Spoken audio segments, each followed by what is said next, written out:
اعوذ باللہ من الشیطان الرجیم بسم اللہ الرحمن الرحیم ان شر الدواب عند اللہ الذین کفروا فهم لا یؤمنون الذین عاہدت منهم ثم ينقضون عہدهم فی کل مرة وهم لا یتقون فَإِمَّا تَثْقَفَنَّهُمْ فِي الْحَرْبِ فَشَرِّدْ بِهِمْ مَنْ خَلْفَهُمْ لَعَلَّهُمْ يَذَّكَّرُونَ وَإِمَّا تَخَافَنَّ مِنْ قَوْمٍ خِيَانَةً فَانبِذْ إِلَيْهِمْ عَلَى سَوَاءٍ إِنَّ اللَّهَ لَا يُحِبُّ الْخَائِنِينَ صدق اللہ مولانا العلی العظیم وبلغنا نبیہ ورسولہ الکریم ان شر الدواب عند اللہ، بے شک اللہ کے نزدیک جانداروں میں سے سب سے برے الذین کفروا وہ ہیں کہ جنہوں نے کفر کیا، فہم لا یؤمنون پس وہ ایمان نہیں لاتے، الذین عاہدت منہم ان میں سے جن کے ساتھ تو نے عہد کیا، ثم ینقضون عہدہم پھر وہ اپنے عہد کو توڑتے ہیں، فی کل مرۃ ہر دفعہ، وہم لا یتقون اور وہ ڈرتے نہیں، فَإِمَّا تَثْقَفَنَّهُمْ فِي الْحَرْبِ پس اگر تیرا ان سے سامنا ہو جنگ میں، فَشَرِّدْ بِهِمْ مَنْ خَلْفَهُمْ تو ان کے ذریعے بھگا ان کو کہ جو ان کے پیچھے ہیں، لَعَلَّهُمْ يَذَّكَّرُونَ تاکہ وہ نصیحت حاصل کریں، عبرت حاصل کریں، وَإِمَّا تَخَافَنَّ مِنْ قَوْمٍ اور اگر تجھے ڈر ہو کسی قوم کی طرف سے خیانت کا، فَانبِذْ إِلَيْهِمْ تو پھینک دے ان کی طرف، عَلَى سَوَاءٍ برابری کے ساتھ، ان اللہ لا يحب الخائنین بے شک اللہ خیانت کرنے والوں کو پسند نہیں کرتے۔ محترم احباب، اللہ رب العزت گزشتہ آیات میں ارشاد فرما رہے تھے کہ جس طرح فرعونیوں کا طرز تھا کہ انہوں نے اللہ کی آیتوں کی تکذیب کی تو ہم نے ان کے گناہوں کی وجہ سے ان کو ہلاک کر دیا، فرعونیوں کو ہم نے غرق کر دیا۔ تو یہ جو معاملہ ہوا یہ ان کے کفر اور گناہوں کی وجہ سے ہوا۔ تو اللہ رب العزت ارشاد فرما رہے ہیں اب کہ جانداروں میں سے اللہ کے ہاں سب سے برے وہ ہیں کہ جو کفر میں مبتلا رہتے ہیں، ایمان قبول نہیں کرتے۔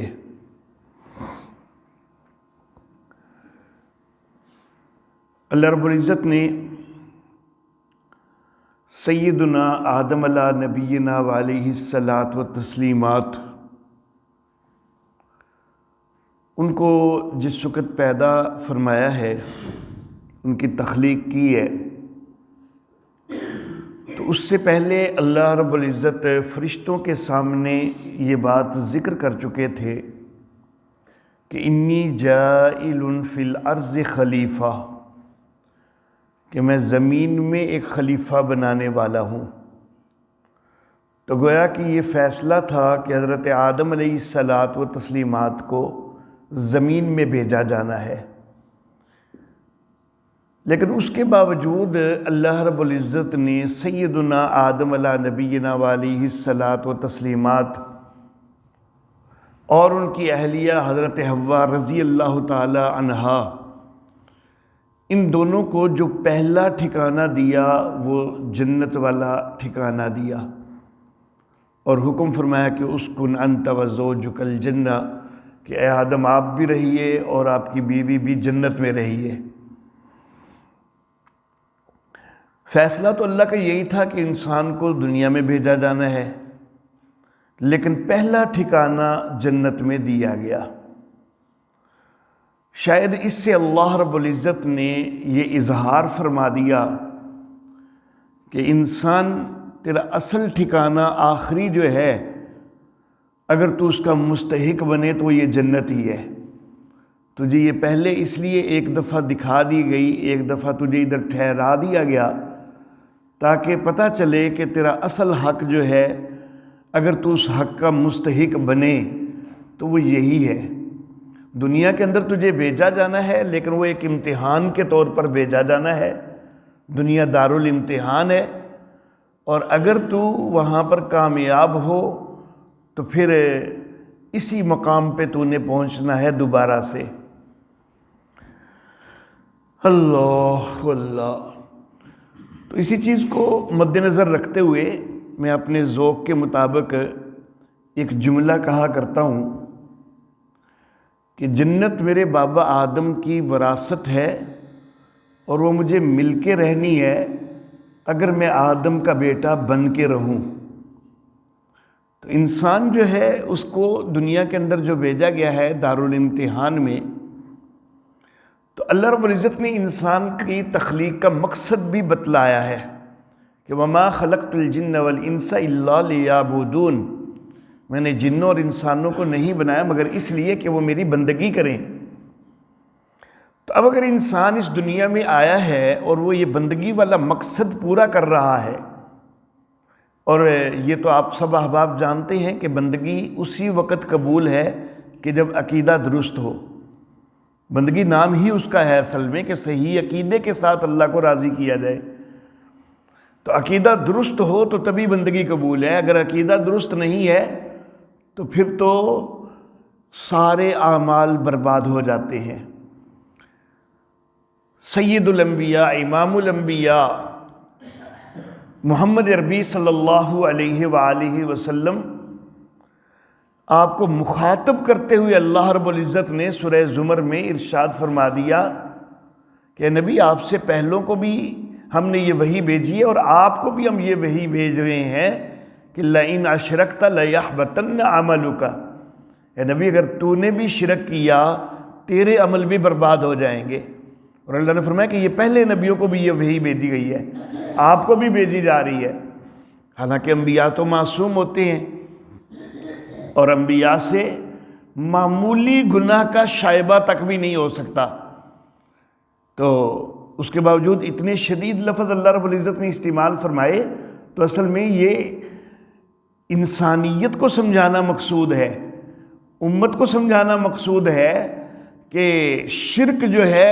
وہ سارے اعمال کو برباد کر کے رکھ دیا کرتا ہے۔ نبیوں جیسا اعمال بھی کوئی لے کے آ جائے نا، نبیوں جیسے اعمال، تو وہ بھی شرک کی موجودگی میں سارے برباد ہو جایا کرتے ہیں۔ تو اگر انسان جو ہے وہ دنیا میں بھیجا گیا ہے عبادت کے لیے اور صحیح عقیدہ کے لیے، تو اگر تو وہ صحیح عقیدہ اور صحیح عمل کو اختیار کرے تو پھر وہ واقعی انسان ہے، وہ انسانیت کے اوپر قائم ہے، وہ آدم کی اولاد ہے، وہ آدم کا بیٹا ہے، تو پھر اس کو وہ جنت مل کے رہے گی۔ لیکن اگر وہ اپنا عقیدہ غلط کر بیٹھے، شرک شروع کر بیٹھے، اپنے اعمال برباد کرنے لگ جائے، تو پھر وہ انسانیت سے گر جاتا ہے۔ اللہ اللہ، اللہ رب العزت نے اس کو اشرف المخلوقات بنایا ہے، لیکن وہ ارذل المخلوقات بن جاتا ہے جب وہ اپنے انسانیت کے مرتبہ سے گر جاتا ہے۔ اللہ اللہ۔ تو ان شر الدواب عند اللہ تو اللہ رب العزت نے پھر ان کے متعلق یہ فرمایا کہ وہ اللہ کے نزدیک سب سے برے جانور ہیں، سب سے برے ہیں جانداروں میں سے، کہ جو کفر کے اوپر قائم ہیں اور وہ ایمان نہیں لاتے۔ انہی کے متعلق اللہ رب العزت نے دوسرے مقام پر یوں بھی فرمایا نا کہ اولئک کالانعام بل ہم اضل، کہ وہ تو جانوروں کی طرح ہو جاتے ہیں، بلکہ جانوروں سے بھی گئے گزرے ہو جاتے ہیں۔ تو اگر اللہ رب العزت کی وحدانیت کا صحیح عقیدہ اور قرآن و حدیث کے مطابق مکمل عقیدہ اور عمل رکھا جائے تو پھر تو انسان واقعی انسان ہے، پھر وہ اشرف المخلوقات ہے، پھر وہ مسجود ملائک ہے، پھر وہ فرشتوں سے بھی افضل ہے۔ لیکن اگر وہ اپنے اس مرتبے سے اپنے آپ کو گرا دے، در در کے آگے جھکنا شروع کر دے، تو اپنی تذلیل کرنا شروع کر دے، تو اللہ کہتے ہیں کہ پھر وہ برا سے برا جانور بن جاتا ہے۔ اللہ اللہ الذین عاہدت منہم، اے نبی کئی کافر ایسے ہیں کہ جن سے آپ کوئی نہ کوئی عہد باندھتے ہیں، ان کے ساتھ کوئی نہ کوئی معاہدہ طے ہوتا ہے، لیکن پھر ہوتا کیا ہے کہ ثم ینقضون عہدہم، پھر وہ اپنے عہد کو توڑتے ہیں، فی کل مرۃ، اور ہر بار توڑتے ہیں، بار بار عہد باندھتے ہیں اور پھر بار بار توڑتے ہیں، وہم لا یتقون، اور وہ ڈرتے نہیں ہیں۔ اللہ اللہ، گزشتہ درس کے اندر جو آخری آیت مبارکہ تھی تو اس میں فرعونیوں کے طرز کا تذکرہ کیا گیا، اور اس سے پہلے بھی آیت نمبر 52 میں بھی فرعونیوں کے طرز کا تذکرہ کیا گیا ہے، اور فرعونیوں کا طرز جو ہے اس کا وہاں تذکرہ کر کے ان کی ہلاکت کا تذکرہ کیا گیا، اور اب یہاں پر عہد توڑنے کا اور بار بار عہد توڑنے کا تذکرہ ہوا، تو اس کی فرعونیوں کے عمل کے ساتھ ایک بڑی مناسبت ہے۔ اللہ اللہ، سورہ اعراف ہے،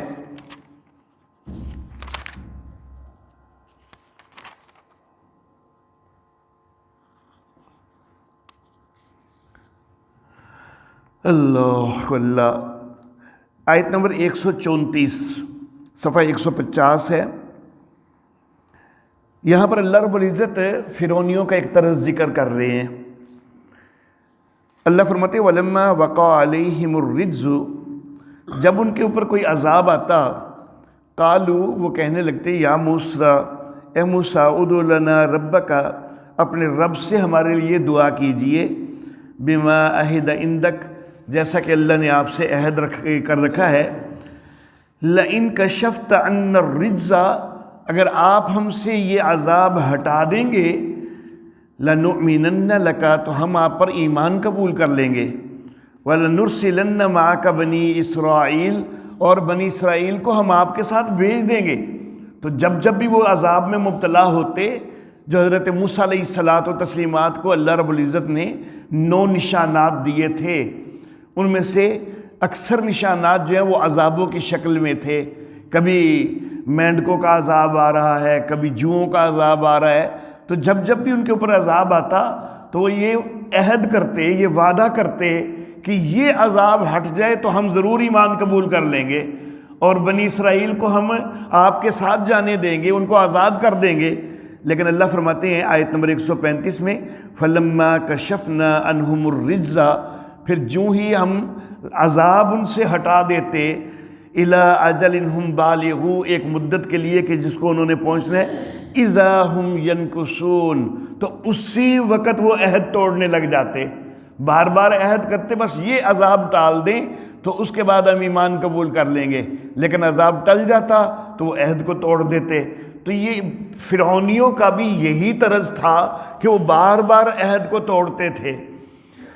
تو اللہ فرماتے ہیں کہ نبی آپ بھی کئیوں سے معاہدے کرتے ہیں اور وہ بار بار اپنے معاہدوں کو توڑتے ہیں۔ اس کی خاص طور پر مثال جو ہے وہ بنو قریظہ کی جو ہے وہ دی جاتی ہے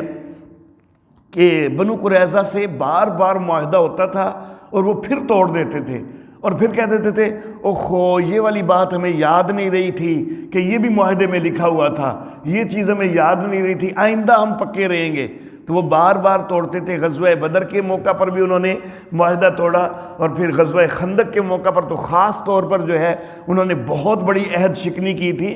تو بنو قریظہ اس کا خاص طور پر مصداق ہے۔ تو اے نبی، جن کے ساتھ آپ عہد باندھتے ہیں پھر وہ بار بار توڑتے ہیں اور وہ ڈرتے نہیں ہیں۔ اللہ اللہ، اے نبی، جنگ کے اندر ان کے ساتھ مقابلہ ہو جائے نا، آمنا سامنا ہو جائے،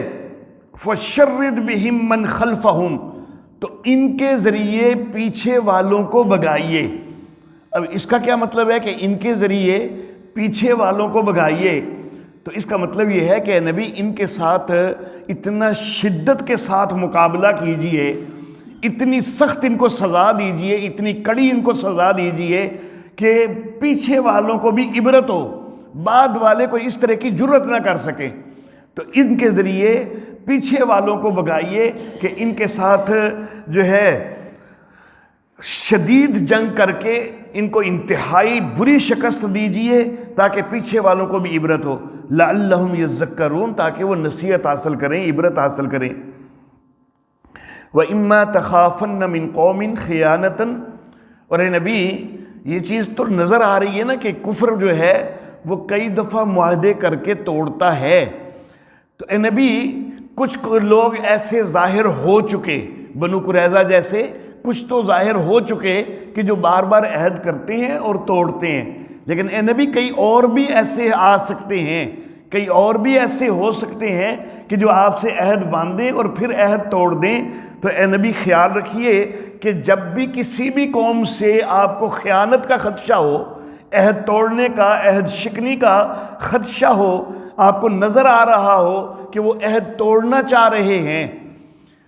تو اے نبی پھر کیا کیجئے؟ فَانبِذْ إِلَيْهِمْ عَلَى سَوَاءٍ، تو ان کی طرف پھینک دیجئے برابری کے ساتھ۔ یعنی جب آپ کو محسوس ہو رہا ہو کہ وہ عہد شکنی کرنے لگے ہیں، عہد توڑنے لگے ہیں، تو ان کا طرز کیا ہوگا؟ اگر انہوں نے عہد توڑنا ہے، انہوں نے تو آپ کو کوئی پیغام نہیں بھیجنا کہ ہم عہد شکنی کرنے لگے ہیں، بلکہ انہوں نے اچانک کسی دن حملہ کر دینا ہے، انہوں نے تو اچانک آپ کے اوپر دھاوا بول دینا ہے۔ لیکن اے نبی، جب آپ کو اس طرح کا احساس ہو رہا ہو کہ فلاں قوم جو ہے وہ اب عہد شکنی پر آمادہ ہوئی پڑی ہے،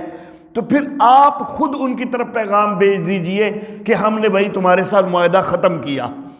تو اللہ سوا، اب برابری ہو جائے اس معاملہ میں کہ آپ کو بھی پتہ ہے کہ معاہدہ ختم ہو چکا، ان کو بھی پتہ ہے کہ معاہدہ ختم ہو چکا۔ انہوں نے تو اس طرح کا کام نہیں کرنا، لیکن اے نبی آپ تو جنگ کے عالم میں بھی کبھی خیانت نہ کریں، دشمن سے بھی کبھی خیانت نہ کریں۔ جس کے متعلق پتہ چل رہا ہو کہ وہ عہد شکنی کرنے پر آمادہ ہے، اے نبی آپ نے اس سے بھی خیانت کوئی نہیں کرنی۔ اور آپ چونکہ پتہ آپ کو چل رہا ہے کہ وہ حملہ آور ہو سکتے ہیں، کسی وقت بھی وہ دھاوا بول سکتے ہیں اور عہد شکنی پر آمادہ نظر آ رہے ہیں، تو آپ خود ان کو پیغام دے دیجئے، ان کا عہد ان کی طرف پھینک دیجئے کہ جاؤ یہ چھٹی کرو، تمہارے ساتھ عہد ختم ہو گیا، اب تمہیں بھی پتہ ہے کہ یہ ہمارا عہد ختم ہوتا ہے، اب آنا ہے جنگ کے لیے تو بے شک آ جاؤ۔ تو اے نبی آپ خود ان کو پیغام بھیج دیا کیجئے۔ فَانبِذْ إِلَيْهِمْ عَلَى سَوَاءٍ، عَلَى سَوَاء کا مطلب یہ کہ اس معاملے میں برابری ہو جائے کہ آپ کو بھی واضح پتہ ہو کہ یہ عہد ختم ہو چکا ہے اور ان کو بھی واضح پتہ ہو کہ یہ عہد ختم ہو چکا ہے۔ ان اللہ لا يحب الخائنین، بے شک اللہ خیانت کرنے والوں کو پسند نہیں کرتے۔ وآخر دعوانا ان الحمد للہ رب العالمین۔